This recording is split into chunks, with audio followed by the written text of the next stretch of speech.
bench. Tryna fuck on a few twins. Had my fam out on the hill somewhere. They don't know where the pool is. Mad rooms. Things first, if you guys see a difference in the qualities, because it keeps saying my camera is exhausted, so I have to record from my phone right now. But in today's video, we're gonna be working with Klaiyi. I feel like I'm mad close to the screen. In today's video, we're gonna be working with Klaiyi Hair. They sent me a 5x5 HD lace, 28 inches.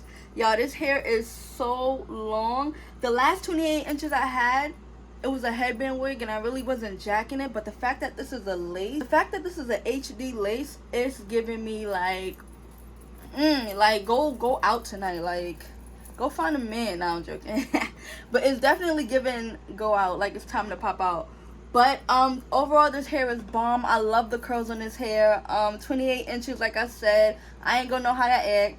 All the hair details will be down below. I would highly recommend Klaiyi Hair. I think this is one of the first companies I worked at when I did my big chop about 4 years ago. So shout out to Klaiyi Hair for sponsoring this video. On the road to 60K, man. I hope you guys enjoyed this video. Don't forget to like, comment, subscribe, and I'll see you guys in another video. Bye.